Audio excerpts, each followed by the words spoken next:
اہل سنت والجماعت کا موقف آپ کی خدمت میں پیش کیا ہے کہ ہم اللہ تعالیٰ کے لیے مائیت ذاتیہ کے قائل ہیں، موجود بلا مکان کے قائل ہیں، ہر جگہ ہونے کے قائل ہیں۔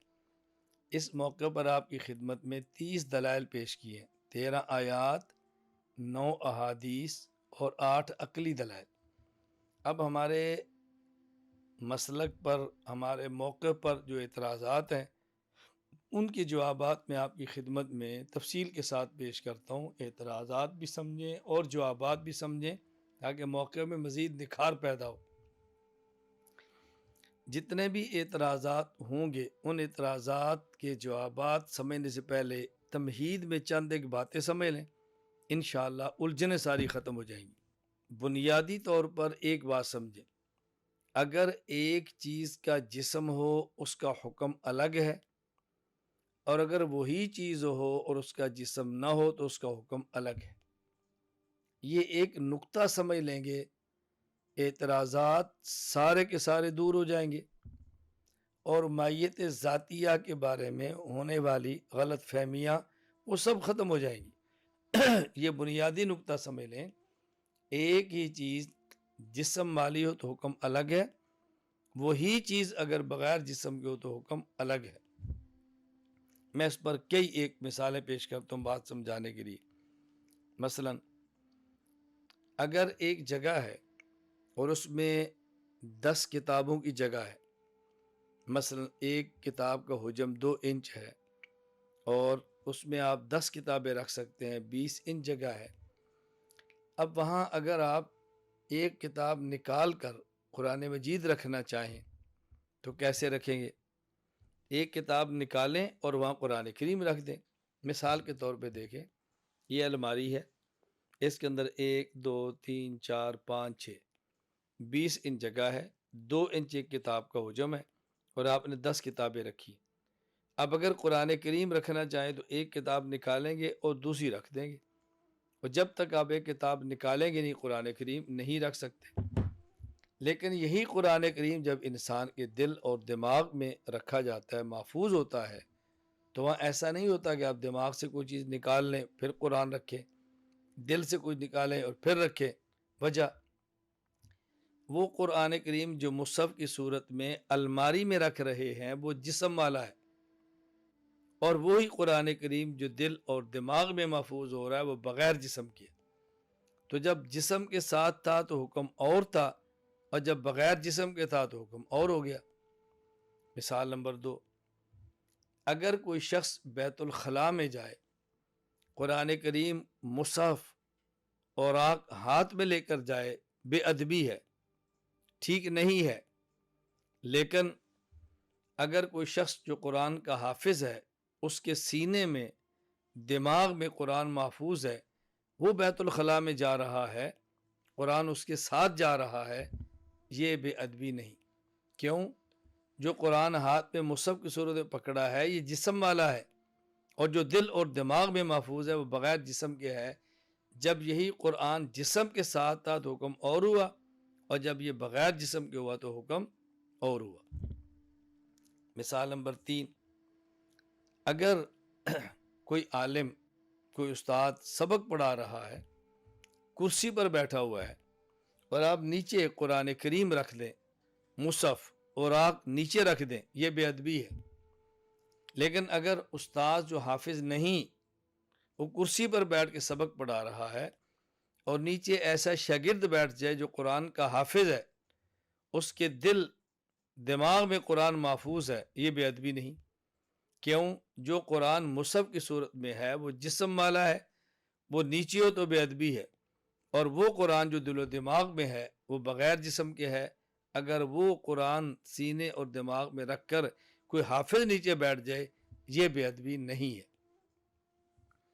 مثال نمبر 4، اگر کوئی شخص بیڈ پر قرآن کریم رکھے اور خدا نخواستہ اس قرآن کریم کے اوپر خود لیٹ جائے، یہ ناجائز ہے اور بے ادبی ہے، جرم ہے۔ لیکن اگر کوئی شخص ایسا ہو کہ جس کی بیوی قرآن کی حافظ ہو اور اس کے سینے میں قرآن محفوظ ہو، اور وہی شخص اپنی بیوی کے سینے پر لیٹ جائے، یہ ناجائز نہیں، یہ بے ادبی نہیں۔ وجہ کہ جو قرآن غلاف میں تھا اور مصحف کی صورت میں تھا وہ جسم والا تھا، اس کا حکم الگ ہے، اور وہ قرآن جو اس کی بیوی کے سینے میں محفوظ ہے یہ بغیر مصحف اور بغیر جسم کے ہے، اس کی حیثیت الگ ہے۔ مثال نمبر 5، اگر کسی شخص کا نکاح ایسی دلہن سے ہو جو قرآن کریم کی حافظ نہیں، وہ جب گھر کے اندر آئے اس نے غلاف میں بند کر کے قرآن کریم سینے پر رکھا ہوا ہے اور قرآن کو لے کر آتی ہے، اور یہ شخص آگے بڑھ کر جاتا ہے، اس دلہن سے قرآن لیتا ہے اور قرآن کریم کو چوم لیتا ہے، غلاف کو چومتا ہے، ادب ہے۔ لیکن اگر کسی کا نکاح ایسی عورت سے ہو جو قرآن کی حافظہ ہو، جب وہ اپنے سسرال آئے، گھر میں داخل ہو اور دلہا میاں دوڑ کر جائے اور اس عورت کے سینے کو چومنا شروع کر دے، پوچھے کیوں؟ وہ کہ اس کے اندر قرآن ہے میں اس لیے چوم رہا ہوں، یہ بے تہذیبی ہے، یہ بے ادبی ہے۔ وہی قرآن جو مصحف میں تھا مصحف کو چومیں، بے ادبی نہیں ہے، اور وہی قرآن جو بغیر مصحف کے عورت کے سینے میں ہے اس کے سینے کو چومنا شروع کر دیں کہ میں قرآن کو چوم رہا ہوں، تو بے ادبی ہے۔ کیوں؟ جب یہ مصحف والا اوراق والا جسم والا قرآن تھا تو حکم الگ تھا، اور جب یہ سینے میں محفوظ بغیر جسم گیا تو اس کا حکم الگ ہے۔ مثال نمبر 6، اگر کوئی عورت جو حائضہ ہو، ماہواری کی حالت میں ہو، وہ عورت جو نفاس کی حالت میں ہو بچے کی ولادت کے بعد، یا کوئی عورت جو جنابت کی حالت میں ہو، کوئی مرد جنابت کی حالت میں ہو، وہ قرآن کریم کو پکڑے، یہ گناہ ہے، جرم ہے، بغیر کسی حائل بغیر کپڑے کے پکڑتا ہے تو جرم ہے۔ لیکن اگر یہی حائضہ ماہواری کی حالت میں عورت یا نفاس والی عورت یا جنابت والی عورت یا مرد قرآن کریم ان کے سینے میں ہے، دماغ میں ہے، جسم میں ہے، اور یہ ناپاک ہے، یہ بے ادبی نہیں ہے۔ کیوں؟ اس لیے کہ جب قرآن جو جسم والا ہے اس کو ناپاک پکڑے گا تو الگ مسئلہ ہے، اور جب ایک شخص کا بدن ناپاک اس کے سینے میں قرآن محفوظ ہو اس کا حکم الگ ہے۔ ایک قرآن جسم والا ہے اور ایک قرآن بغیر جسم کے۔ مثال نمبر 7، اگر قرآن کریم انسان کے دل میں ہے، کوئی اشکال نہیں کرتا کہ قرآن آپ کے دل کے اندر محفوظ ہے، تو کیا قرآن کا آپ کے ساتھ اتحاد ہے، قرآن کا حلول ہے، یہ ہے کیا؟ کوئی اشکال نہیں ہو رہا، کیوں؟ جسم نہیں ہے۔ اگر دو چیزوں کا جسم ہوگا پھر وہ ایک ہو جائیں تو حلول و اتحاد کے سوال پیدا ہوتے ہیں، اور اگر ایک چیز کا جسم اور ایک کا نہ ہو تو پھر حلول اتحاد کے سوال پیدا نہیں ہوتے۔ مثال نمبر 7، یہ میں نے 7 مثالیں آپ کے سامنے پیش کی ہیں، یہ بات سمجھانے کے لیے ایک بنیادی نقطہ ذہن نشین فرما لیں۔ ایک چیز کا اگر جسم ہو تو حکم الگ ہے، اور اگر اس کا جسم نہ ہو بغیر جسم کے ہو تو حکم الگ ہے۔ اب آپ اعتراضات اور جوابات سمجھیں۔ معروف اعتراض غیر مقلدین کا یہ ہے، جب آپ کہتے ہیں کہ اللہ تعالیٰ ہر جگہ پر ہے، وہ جھٹ بولتے ہیں کیا بیت الخلاء میں بھی ہے؟ الیاذ باللہ، کیا سلمے میں بھی ہے؟ کیا فلاں جگہ بھی ہے؟ اب اس پر بندہ خاموش ہو جاتا ہے۔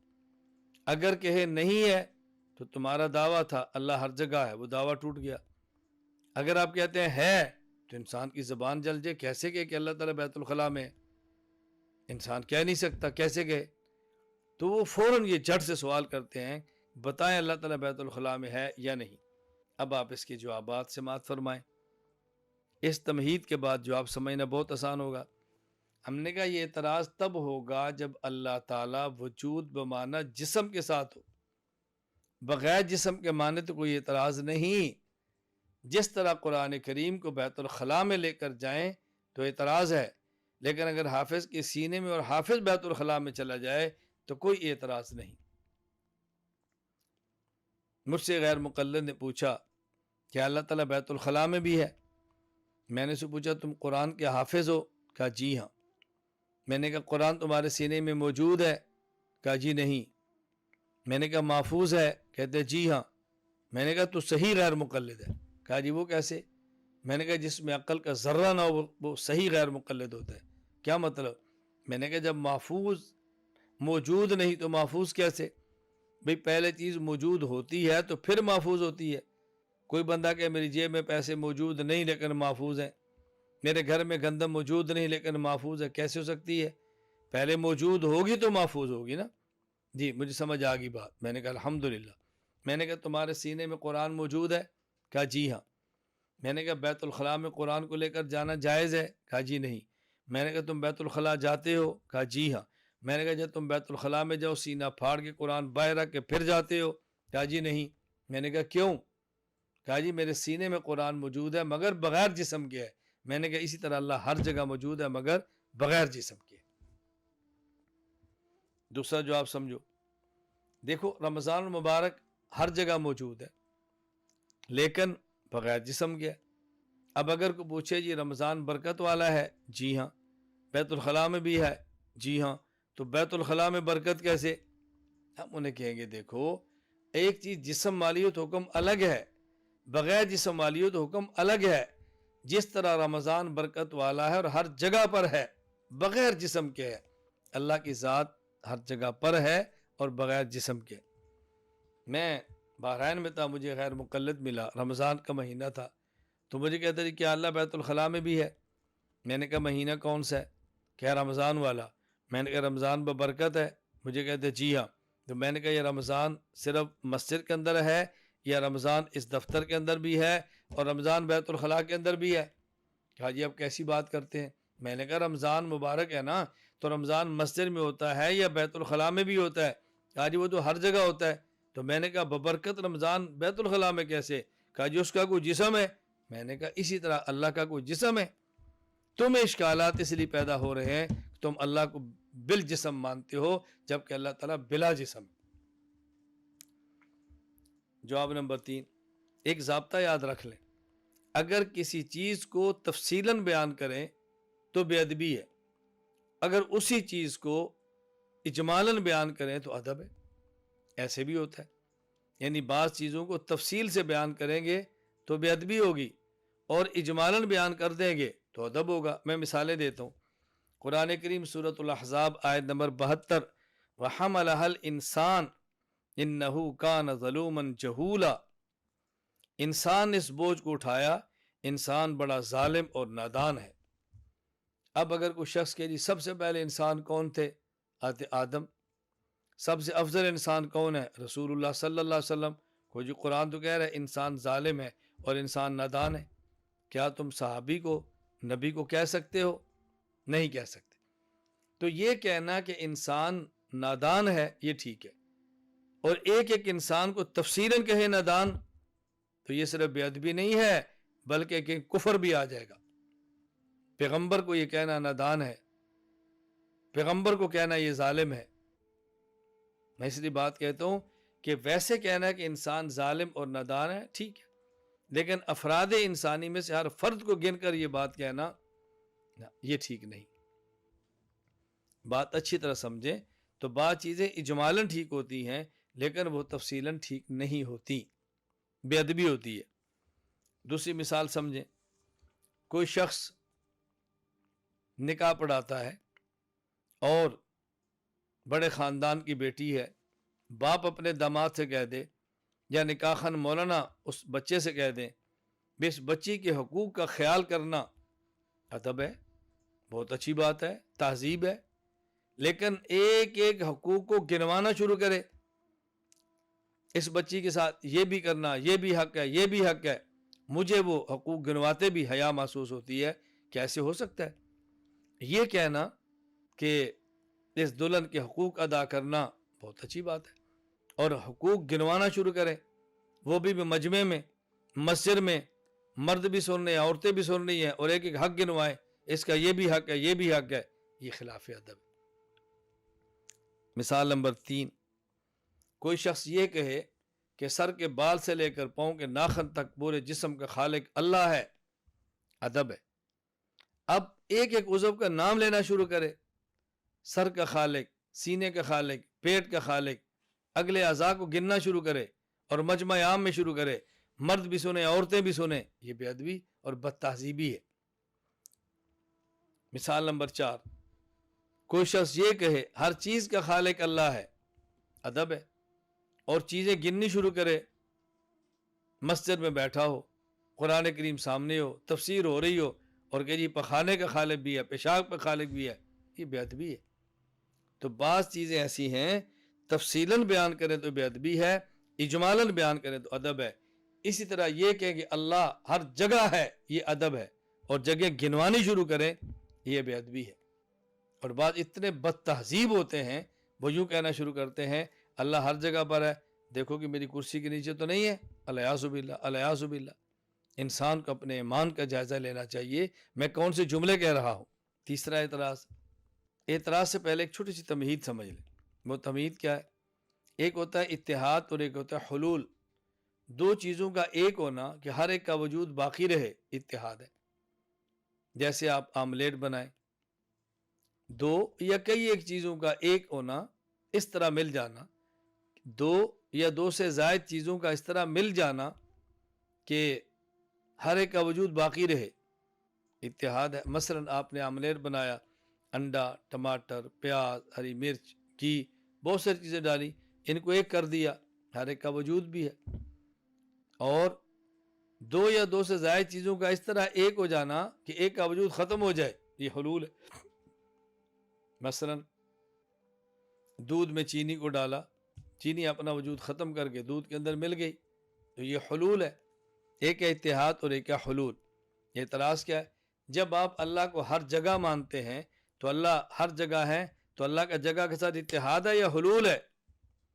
جواب، ہم نے کہا ہر جگہ ہے، اتحاد بھی نہیں، حلول بھی نہیں، اس لیے کہ اتحاد اور حلول یہ صفت جسم کی ہے، اللہ جسم سے پاک ہے۔ یہ سب اعتراضات کی بنیاد یہی ہے کہ لوگ شاید اللہ تعالیٰ کو جسم کے ساتھ مانتے ہیں جبکہ ہم اللہ کو جسم سے پاک مانتے ہیں۔ اعتراض یہ بھی معروف اعتراض ہے، لوگ سمجھتے بڑا علمی اشکال ہے۔ اعتراض کیا ہے کہ جب آپ اللہ تعالیٰ کو ہر جگہ مانتے ہیں تو جو اعتراض اللہ کو عرش پہ ماننے سے ہوتا تھا وہ ہر جگہ پر ماننے سے بھی ہوگا۔ آپ نے کہا جی عرش پر مانے تو عرش مکان، اللہ مکین، مکان مکین سے بڑا ہے، تو ہر جگہ پہ مانے گا تو جگہ مکان، اللہ مکین، مکان مکین سے بڑا ہے، تو وہاں تو ایک اعتراض سے ہزاروں اعتراض ہو جائیں گے۔ توجہ سے بات سمجھیں۔ جواب دیکھیں، ہمارا نظریہ کیا ہے؟ اللہ موجود بلا مکان ہے، اللہ موجود بلا مکان ہے، اللہ موجود بلا مکان، بلا جسم، بلا جہت ہے۔ اس کو سمجھانے کے لیے عوامی تعبیر اختیار کرتے ہیں کہ اللہ ہر جگہ ہے، نہ ہم کہتے ہیں اللہ ہر جگہ پر ہے، نہ کہتے ہیں اللہ ہر جگہ میں ہے، ہم کہتے ہیں اللہ ہر جگہ ہے، موجود بلا مکان ہے۔ اچھی طرح بات سمجھ لیں، یہ لا مکان کی تعبیر ہے، اللہ مکان سے پاک ہے۔ جب مکان ہی سے ہم نے پاک مان لیا تو پھر یہ اعتراض آپ نے کیسے کر دیا کہ جی مکان محیط ہے اور مکین محاط ہے؟ ہم تو لا مکان مان رہے ہیں، کسی مکان میں مان ہی نہیں رہے۔ دوسرا جواب سمجھیں، ایک ہوتا ہے بلا مکان، ایک ہوتا ہے خاص مکان۔ ہم اللہ کو بلا مکان مانتے ہیں، خاص مکان میں نہیں مانتے۔ اشکال تب ہوں گے جب خاص مکان میں مانے، ہم نے خاص مکان میں نہیں مانا، ہم نے بلا مکان مانا ہے۔ اچھی طرح بات ذہن نشین فرما لیں۔ غیر مقلدین کا موقف یہ ہے اللہ اپنی ذات کے اعتبار سے حقیقتاً عرش پر ہے، اور اس پر غیر مقلدین کے دلائل ہیں، ذرا ان دلائل کو بھی سماعت فرمائیں۔ ان کے نقلی دلائل بھی ہیں، عقلی دلائل بھی ہیں، ہم سب دلائل لے کر اس کا جائزہ لیتے ہیں۔ دلیل نمبر 1، وہ تمام آیات جس میں اللہ تعالیٰ کے مستوی علی العرش ہونے کا ذکر ہے، اور یہ قرآن کریم میں 7 مقامات ہیں۔ نمبر 1، سورۃ الاعراف آیت نمبر 54، ان ربکم اللہ الذی خلق السماوات والارض فی 6 ایام ثم استوی علی العرش۔ نمبر 2، سورہ یونس آیت نمبر 3، ان ربکم اللہ الذی خلق السماوات والارض فی 6 ایام ثم استوی علی العرش۔ نمبر 3، سورۃ الرعد آیت نمبر 2، اللہ الذی رفع السماوات بغیر عمد ترونها ثم استوی علی العرش۔ نمبر 4، سورہ طٰہٰ آیت نمبر 5، الرحمن علی العرش استوى. نمبر 5 سورۃ الفرقان آیت نمبر 59. الذی خلق السماوات والارض وما بینہما فی ستۃ ایام ثم استوى علی العرش. نمبر 6 سورہ الف لام میم سجدہ آیت نمبر 4. اللہ الذی خلق السماوات والارض وما بینہما فی ستۃ ایام ثم استوى علی العرش. سورۃ الحدید آیت نمبر 4. والذی خلق السماوات والارض فی ستۃ ایام ثم استوى علی العرش. کل 7 آیات. ایک سورہ طٰہٰ آیت نمبر 5 میں الرحمن علی العرش استوى فرمایا، باقی 6 مقامات پر ثم استوى علی العرش فرمایا. کہتے ہیں اس سے معلوم ہوتا ہے اللہ تعالیٰ عرش پر ہے. جوابات ذہن نشین فرمائے. پہلا جواب یہ ہے، یہاں استواء علی العرش سے مراد ہے اللہ تعالیٰ کا عرش پر غالب ہونا. یہ نہیں اللہ تعالیٰ کا عرش پر بیٹھنا یا رہنا یا موجود ہونا، عرش پر غالب ہونا. امیر المؤمنین فی الحدیث امام محمد بن اسماعیل البخاری رحمہ اللہ تعالی، وفات 256 ہجری، صحیح بخاری کتاب التوحید باب وکان عرش علی الماء کے تحت فرماتے ہیں وقال مجاہد استوى علی العرش. امام مجاہد فرماتے تھے استوا کا معنی ہے علی العرش، عرش پر غالب ہونا. اور یہ علی بمعنی غلبہ قرآن کریم کے اندر بھی ہے اور لغت عرب کے اندر بھی ہے، محاورات عرب کے اندر بھی ہے. قرآن کریم سورہ یونس آیت 83 وَإِنَّ فِرْعَوْنَ لَعَالٍ فِي الْأَرْضِ وَإِنَّهُ لَمِنَ الْمُسْرِفِينَ. سورۃ القصص آیت نمبر 4 إِنَّ فِرْعَوْنَ عَلَا فِي الْأَرْضِ. سورۃ المؤمنون آیت نمبر 91 مَتَّخَذَ اللَّهُ مِن وَلَدٍ وَمَا كَانَ مَعَهُ مِنْ إِلَٰهٍ إِذًا لَّذَهَبَ كُلُّ إِلَٰهٍ بِمَا خَلَقَ وَلَعَلَا بَعْضُهُمْ عَلَىٰ بَعْضٍ سبحان اللہ عما یصفون. تو انہوں نے اس کا معنی کیا علا، اور علا کا معنی غالب ہونا. ہم نے اس پر قرآن کی 3 آیتیں پیش کی ہیں. اسی طرح استوا کا معنی غالب ہونا. ابو مالک اختل غیاث بن السلط بن طارقہ، وفات 90 ہجری، بشر بن مروان کے بارے میں لکھتے ہیں. بشر بن مروان کی وفات 694 عیسوی ہے. کہتے ہیں قد استوى بشر علی العراق من غیر سیف و دم محراق. کتاب الاسماء والصفات للبیہقی. بشر بن مروان نے بغیر جنگ اور خون ریزی کے عراق پر غلبہ پا لیا، یا استوا بمعنی علا اور غلبہ کے ہے. اسی طرح ایک اور شاعر لکھتے ہیں فلما علونا واستوینا علیہم جعلناہم مرعا لنصر وطائر. التعلیق علی کتاب الاسماء والصفات، کہ جب ہم ان پر غالب آ گئے تو ہم نے ان کو گدھوں اور پرندوں کے لیے پڑا ہوا چھوڑ دیا. تو یہاں بھی علا بمعنی غلبہ ہے. اچھی طرح باز نشین فرمائے. یہاں ایک اشکال یہ ہے کہ جب ثم استوى علی العرش الرحمن علی العرش استوى کا معنی ہم نے بیان کیا کہ اس سے مراد عرش پہ غالب آنا ہے، تو عرش کی کیا تخصیص ہے؟ اللہ تو ہر چیز پر غالب ہے، تو عرش پر غالب آنے کی تخصیص کی کیا ضرورت ہے؟ جواب ذہن نشین فرمائیں. دیکھیں عرش کائنات کا مکان آخر ہے. 7 زمینیں، 7 آسمان، کرسی، پانی اور پھر عرش، یہ کائنات کا مکان آخر ہے. کائنات کے مکان آخر پر غلبہ بتانے سے بات خود وہ سمجھ آ گئی اللہ پوری کائنات پہ غالب ہے، اس لیے عرش کا ذکر فرمایا ہے. جیسے ایک شخص کے پاس سائیکل ہو، ایک کے پاس موٹر سائیکل ہے، اور ایک کے پاس کار بھی ہے، سائیکل بھی ہے، موٹر سائیکل بھی ہے. کہتا ہے جی میرے پاس تو سائیکل ہے، دوسرا کہتا ہے میرے پاس موٹر سائیکل ہے، کہتا ہے میرے پاس کار ہے. حالانکہ اس کے پاس سائیکل اور موٹر سائیکل بھی ہے، لیکن کہتا ہے میرے پاس کار ہے. یہ بتانے کے لیے جب کار موجود ہے پھر سائیکل موٹر سائیکل کی کیا حیثیت ہے؟ عرش پر غلبہ بتا دیا کہ باقی چیزوں کی حیثیت ہی کیا ہے. دوسرا جواب، یہ جو آیات استوا ہیں ان کا پہلا جواب استوا سے مراد غلبہ ہے. ان کا دوسرا جواب، اگر استوا علی العرش کا معنی حقیقتاً عرش پر ہونا مراد لیں تو قرآنی آیات میں تعارض ہوگا. قرآن کریم کی بہت ساری آیات ایسی ہیں کہ جس سے ثابت ہوتا ہے اللہ تعالیٰ آسمان میں ہے، اللہ تعالیٰ زمین میں ہے، اللہ تعالیٰ ہر طرف ہے، یعنی عرش پر ہونے کے خلاف ثابت ہوتا ہے.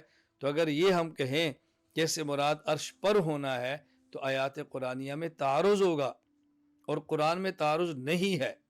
سورۃ النساء آیت نمبر 82، وَلَوْ كَانَ مِنْ عِنْدِ غَيْرِ اللَّهِ لَوَجَدُوا فِيهِ اخْتِلَافًا كَثِيرًا، اگر یہ قرآن اللہ کا قرآن نہ ہو تو اس میں تعارض ہو۔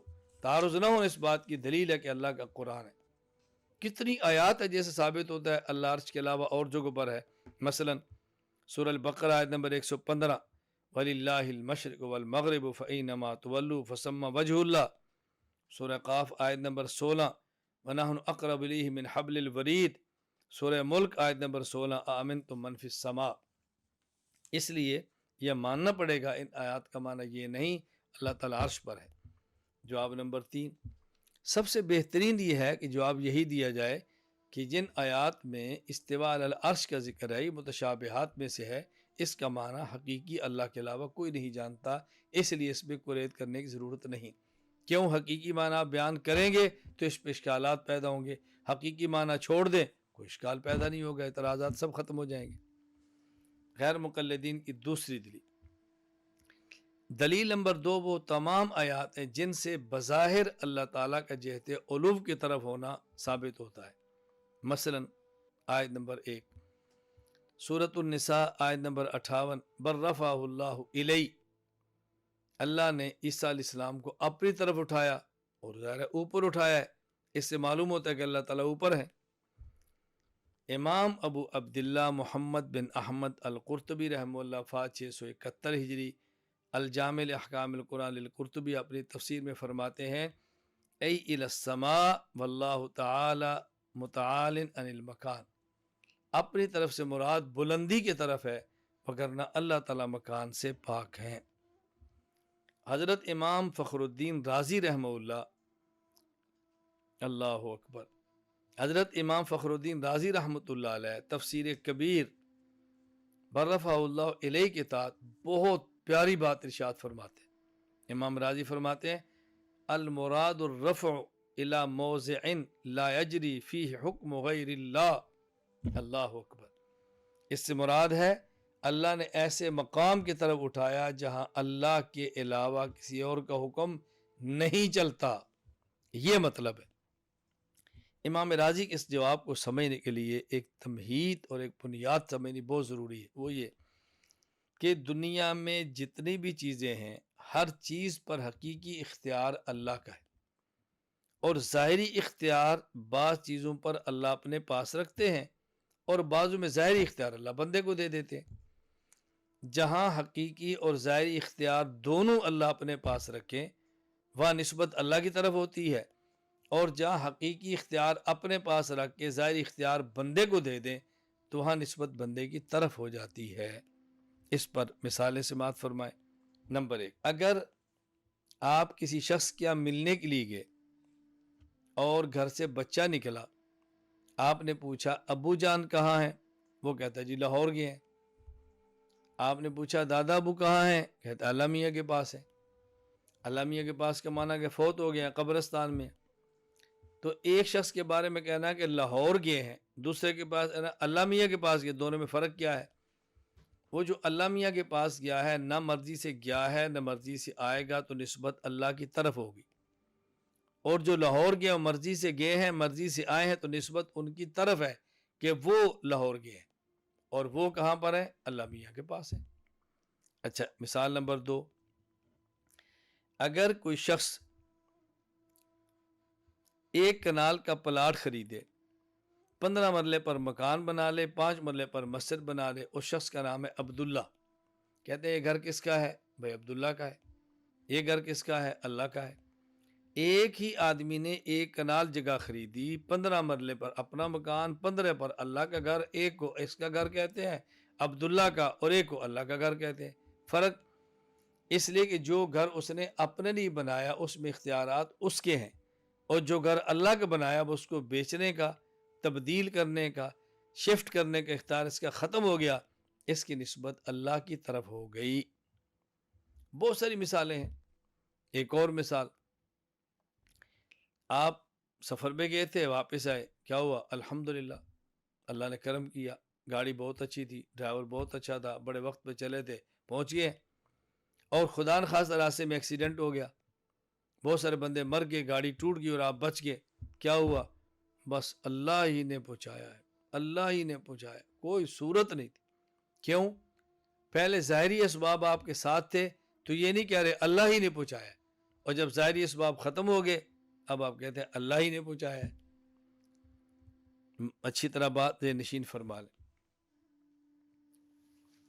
اچھا، اسی طرح قرآن کریم میں اس کی مثالیں موجود ہیں۔ اللہ اکبر، سورہ آل عمران آیت نمبر 33۔ حضرت زکریا علیہ السلام مریم کو کھانا دیتے ہیں، گھر سے دیتے ہیں، کھانا کھلاتے ہیں، تبلیغ پر گئے ہیں، دعوت کے لیے گئے ہیں اور امت کو دین بیان کرنے کے لیے گئے ہیں، واپس آئے، حضرت مریم کے پاس کھانا موجود تھا، بغیر موسم کے پھل ہے وہ آپ کھا رہی ہیں۔ زکریا علیہ السلام پوچھتے ہیں یا مریم انا لک ھذا، یہ کہاں سے آیا؟ کہ من عند اللہ، اللہ کی طرف سے۔